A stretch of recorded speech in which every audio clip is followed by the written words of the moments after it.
오늘 우리가 함께 살펴볼 말씀은 데살로니가 후서 2장 1절로 4절 말씀입니다. 우리 다 같이 읽겠습니다. 자, 시작.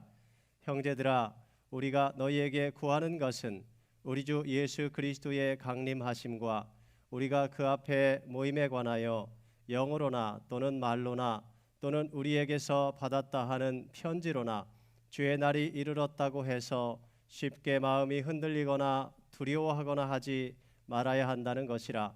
누가 어떻게 하여도 너희가 미혹되지 말라. 먼저 배교하는 일이 있고 저 불법의 사람 곧 멸망의 아들이 나타나기 전에는 그날이 이르지 아니하리니 그는 대적하는 자라. 신이라고 불리는 모든 것과 숭배함을 받는 것에 대항하여 그 위에 자기를 높이고 하나님의 성전에 앉아 자기를 하나님이라고 내세우느니라. 오늘 저는 여러분과 함께 흔들리거나 두려워하지 말라란 제목으로 말씀을 증거하도록 하겠습니다.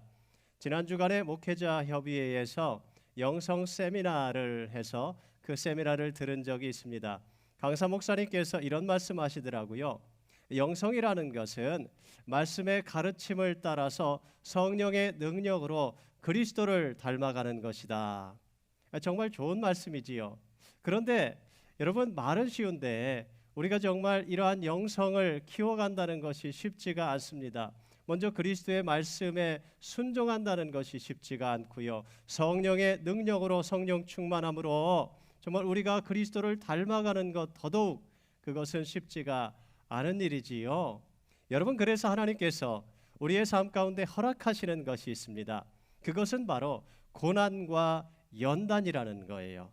우리가 고난과 연단의 시간을 통과하면서 우리는 교만한 것이 깨뜨려지기 시작하고요. 우리의 마음 가운데 욕심이 내려놓아지기 시작하고요. 우리가 정말 주님을 더욱더 의지하게 되고 신뢰하게 되고 깊은 영성의 사람이 되어가는 것을 우리는 알 수 있습니다. 여러분, 사실 믿음의 조상들을 보면 그들은 모두가 다 고난과 시련과 연단의 과정을 통과했고 그리고 그들은 깊은 영성의 사람들이 되었던 것을 우리는 알 수가 있습니다. 여러분, 아브라함 보세요. 아브라함은 안정된 삶을 버리고 하나님께서 말씀하신 명령에 순종하여 갈 바를 알지 못하고 갔다 그랬습니다. 여러분, 갈 바를 알지 못하고 가족을 이끌고 이동한다는 것이 얼마나 불안하겠습니까? 여러분, 그런데 그러한 삶 속에서도 하나님만을 의지했지요. 그리고 가나안 땅에 정착해 살면서도 그는 이민자로서 외롭고 힘든 삶을 살았던 거예요. 여러분, 그런데 그런 과정들을 통해서 하나님께서는 이 아브라함을 영성의 사람으로 정말 하나님을 닮아가는 사람으로 만들어 주셨던 것이지요. 여러분, 욥은 어떻습니까? 욥도 마찬가지예요. 여러분, 성경에 나오는 욥은 하나님 앞에서 의로운 사람이었다 그랬습니다. 하나님 잘 믿는 사람이었어요. 그런데 그의 삶 속에 정말 원인을 알 수 없는, 이유를 알 수 없는 그러한 고난을 당하지 않습니까? 여러분, 이유를 알고 당하는 고난은 그래도 좀 견딜 수 있어요. 참을 수 있어요. 그런데 이유를 알지 못하고 당하는 고난, 여러분, 인생 가운데 그런 고난이 닥칠 때가 있지 않습니까? 여러분, 욥은 그런데 그러한 고난 속에서 견디며 하나님을 구하는 가운데 깊은 영성의 사람이 되었습니다. 그리고 그가 고백하지 않습니까? 우리 한번 같이 읽을까요? 자, 시작. 내가 주께 대하여 귀로 듣기만 하였사오나 이제는 눈으로 주를 배웁나이다. 여러분, 모세도 마찬가지였지요. 그는 애굽의 왕자였습니다. 여러분, 얼마나 교만했겠습니까? 여러분, 세상에 무서운 것이 없지요. 아나무인이지요. 여러분, 그는 심지어 주먹으로 사람을 때려서 죽이기도 했습니다.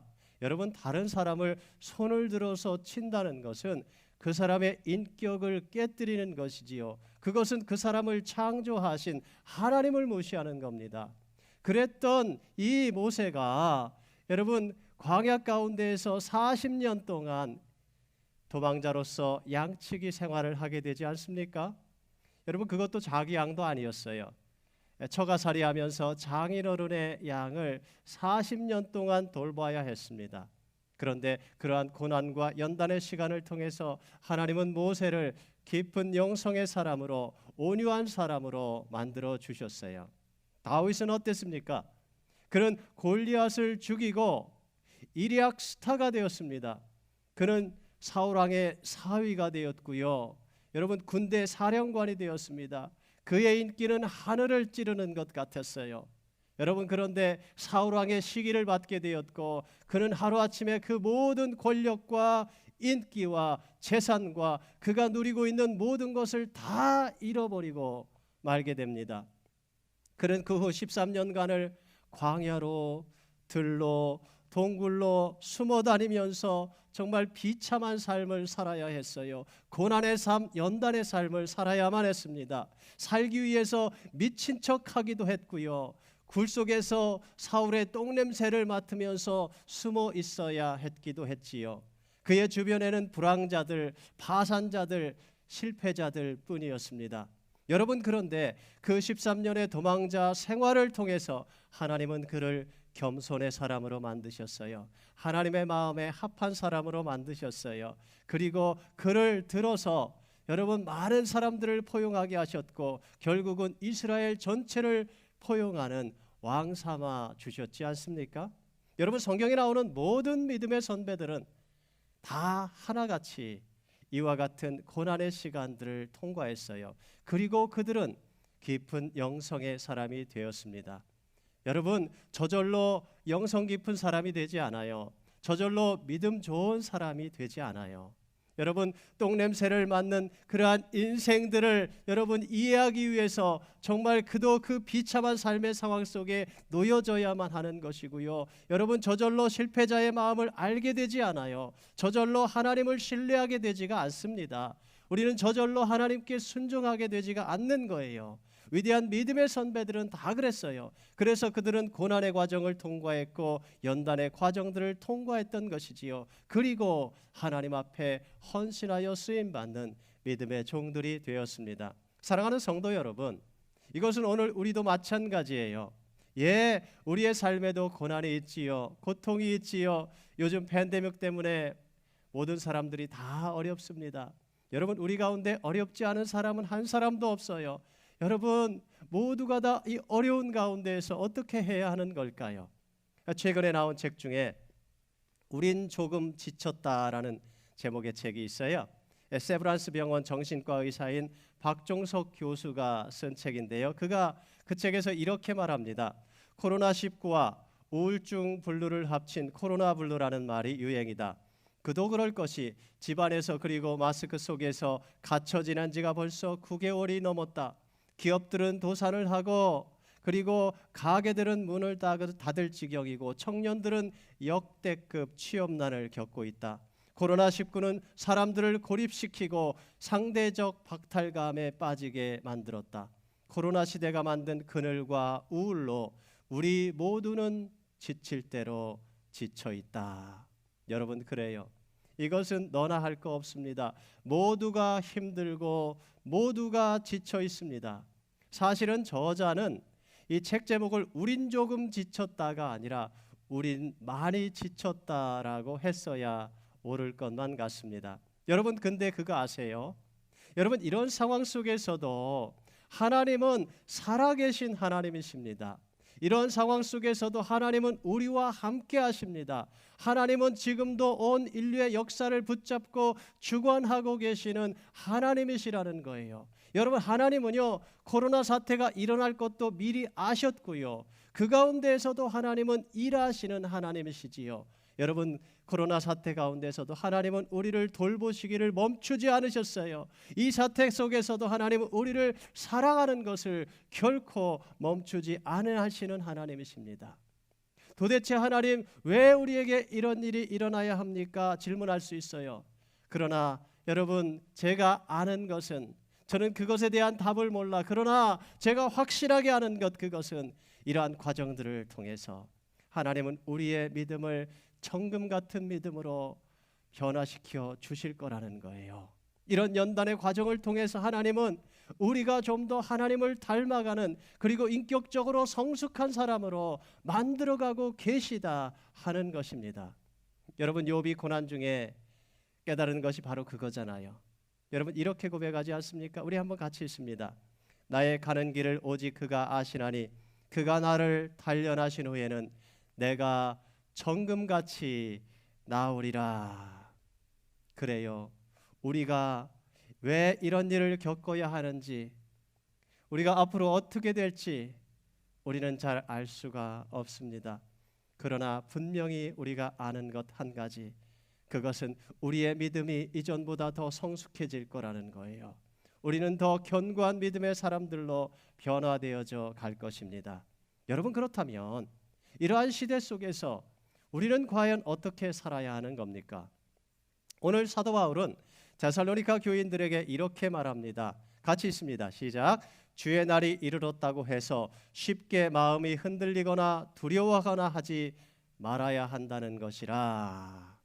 여기 주의 날이 이르렀다는 이 말은 세상의 끝이 왔다는 겁니다. 그렇죠? 여러분, 세상의 끝이 왔다. 여러분, 사람들 요즘에 그런 말 많이 하잖아요. 세상의 종말이 왔습니다. 내 인생이 끝나는 것만 같습니다. 죽을 것만 같습니다. 나의 사업이, 나의 직장이 다 끝나는 것만 같습니다. 여러분, 사람들 끝났다라는 이 말을 들으면요, 사람들은 공포감 가운데 빠지게 됩니다. 두려움 가운데 빠지게 됩니다. 이 끝났다라는 말을 들으면 사람들은 자기가 이제까지 쌓아온 모든 것이 무너지는 느낌이 듭니다. 실패감을 느끼기 시작하고 좌절하고 절망하는 마음이 들기도 하지요. 여러분, 오늘 주님은 이렇게 말씀하세요. 세상 아직 끝나지 않았다. 내 인생도 아직 끝나지 않았다. 두려워하지 말라. 흔들리지 말라. 포기하지 말라. 여러분, 세상은요, 주님이 오셔서 이제 끝났다, 타임 오버, 그래야 끝나는 거예요. 여러분, 아직은 아니에요. 아무리 사람들이 그렇게 떠들어대도 여러분, 아직은 아닙니다. 우리 인생의 경기는 그래서 아직 끝나지 않았어요. 여러분, 힘드시지요? 여러분, 많은 문제와 어려움들이 있지요. 그러나 그럼에도 불구하고 우리의 인생도 아직 끝나지 않았어요. 우리는 다시 일어나야 합니다. 그리고 다시 앞으로 달려 나아가야 합니다. 여러분, 절대로 포기하면 안 돼요. 지난주에 저는 CNN에서 감동적인 기사를 하나 읽었습니다. 지난 11월 9일이었죠. 토요일에 플로리다에서 철인 3종 경기가 열렸습니다. 이 철인 3종 경기라는 것은 뭐냐면, 이제 수영을 2.4마일을 하고, 그리고 나서 사이클을 112마일을 달립니다. 그리고 마지막으로는 마라톤 풀코스인 26.2마일을 다 마치는 거예요. 그리고 그것을 17시간 안에 마쳐야만 합니다. 그래야만 공식적으로 철인이라고 그렇게 인정을 해주는 거예요. 아이론맨이라는 그러한 호칭을 공식적으로 수여받게 되는 것이지요. 여러분, 이게 얼마나 어렵습니까? 마라톤 풀코스를 뛰는 것만 해도 그게 보통 사람이 할 수 있는 일이 아니잖아요. 그지요? 그런데 수영해야지요. 그리고 사이클 해야지요. 그리고 마라톤 해야지요. 그런데 이것을 여러분, 평범한 일반 사람도 아니고 다운 증후군을 가진 청년이 그 모든 코스를 17시간 안에 마치고 아이론맨이라는 호칭을 받게 되어서 기네스북에 그의 이름이 올라가게 되었습니다. 그 청년의 이름은 크리스 니킥입니다. 그의 공식 기록은 16시간 46분이었어요. 17시간이 넘어가면 실패해요. 근데 끝나기 14분 전에 들어온 거예요. 여러분, 그 어려운 그 고난의 과정, 여러분, 장애에도 불구하고 그 수많은 그 고난의 시간들을 여러분 통과하면서 어떻게 이 엄청난 일을 할 수 있었던 걸까요? 그가 말합니다. I never gave up. 나는 절대로 포기하지 않았습니다. 그는 매일매일 포기하고 싶은 마음이 들었다고 그래요. 여러분, 그런데 그는 포기하지 않았어요. 그는 매일 1%만 더 도전하자, 그런 마음을 가졌다고 그래요. 1%만 더 도전하자. 그리고 그는 일어나서 달렸습니다. 수도 없이 넘어졌고요. 많은 상처와 부상도 당했고요. 또 얼마나 많은 눈물을 흘렸는지 몰라요. 좌절과 절망과 실패의 두려움이 날마다 밀려왔습니다. 그런데 그는 포기하지 않았습니다. 그럴 때마다 그는 1%만 더 달리자 하면서 다시 일어났습니다. 경기하는 날도 자전거를 타다가 크게 넘어졌어요. 그래서 무릎이 다쳐가지고 피가 흐르는데도 그는 다시 일어나 또 달렸어요. 그는 경기를 끝마쳤을 때 기자들이 와서 질문을 할 때 이렇게 대답을 했지요.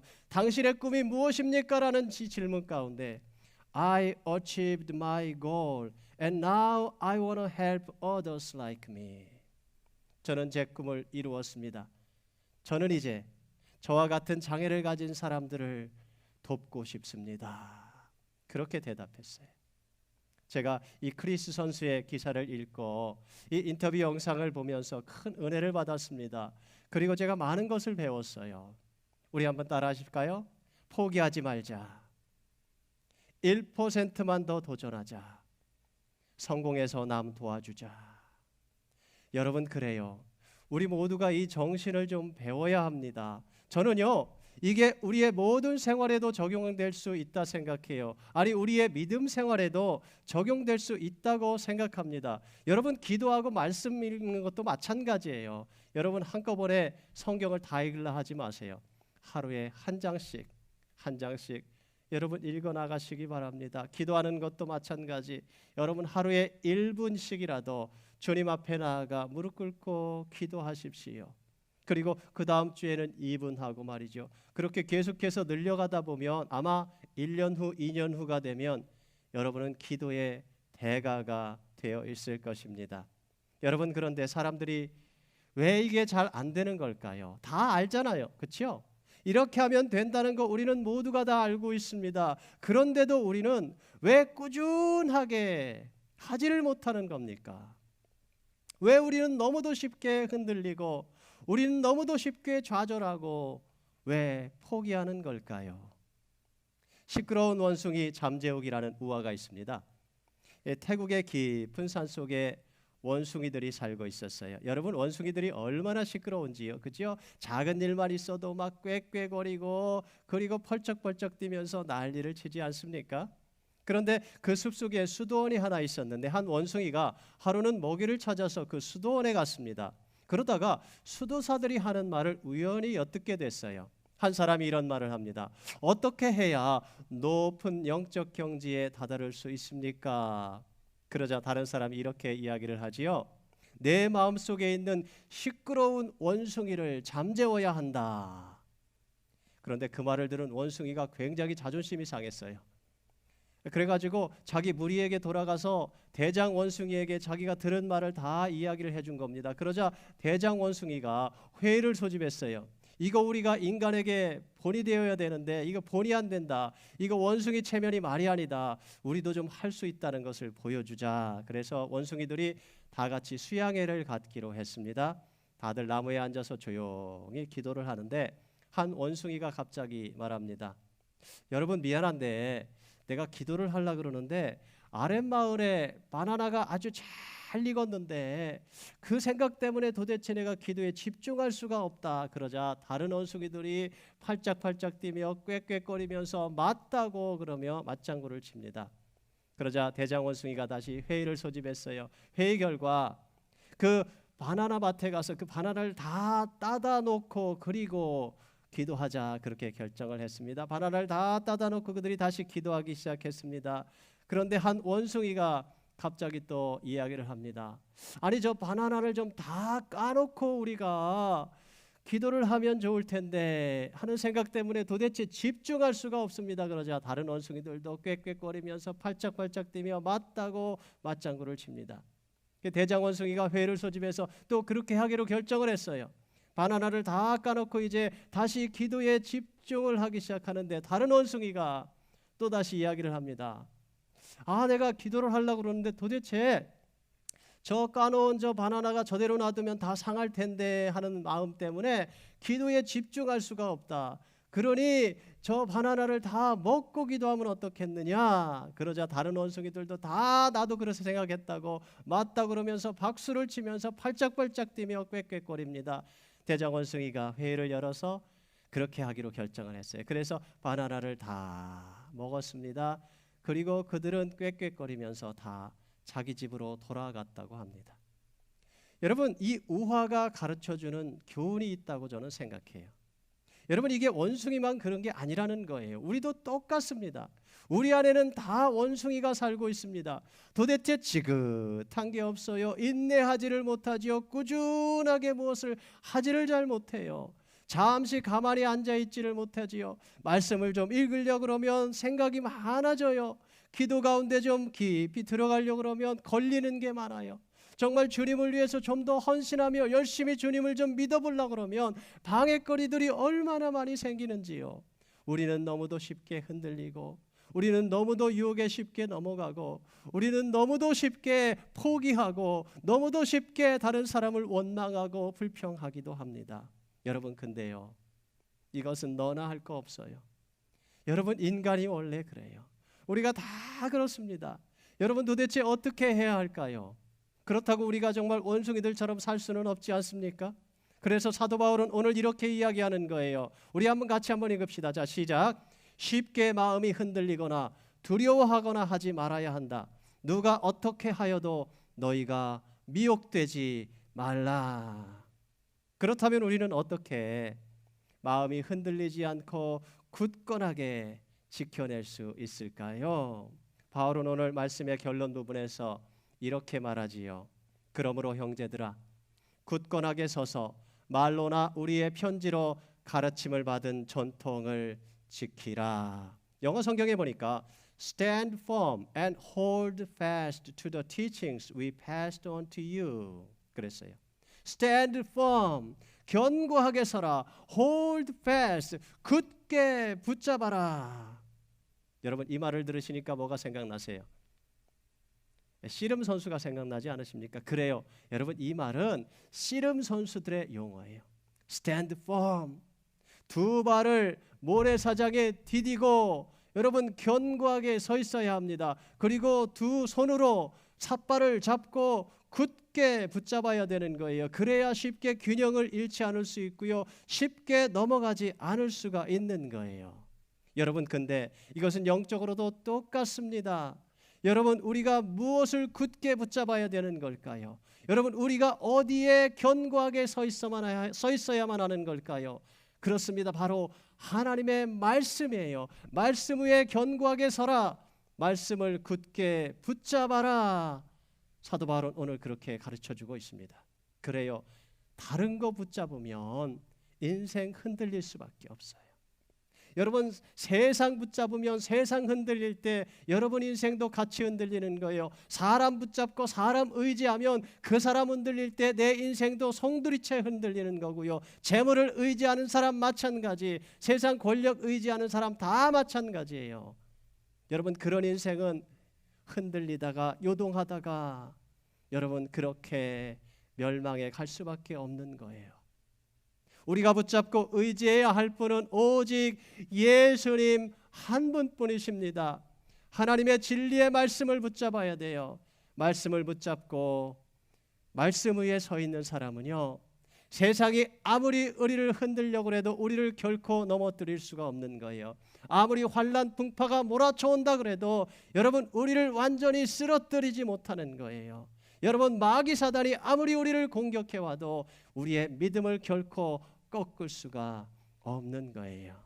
여러분, 찬양 중에 그런 찬양이 있지요.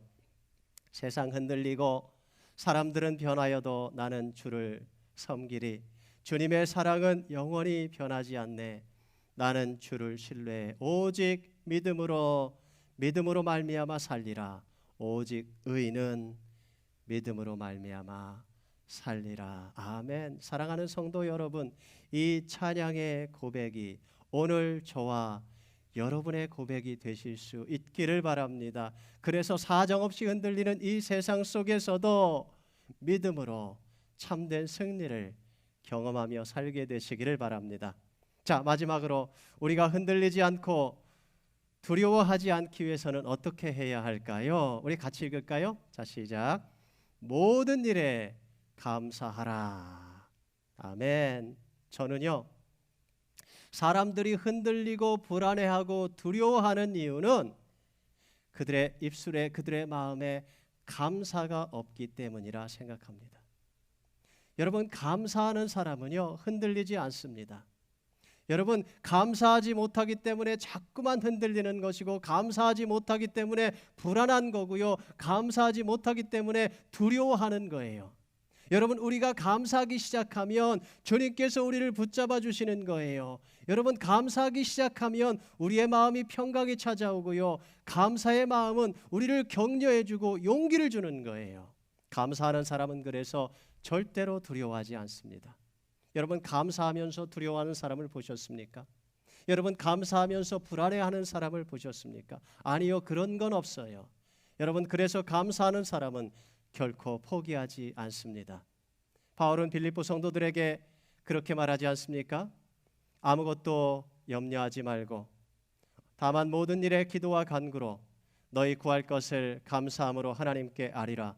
그리하면 모든 지각에 뛰어난 하나님의 평강이 그리스도 예수 안에서 너희 마음과 생각을 지키시리라.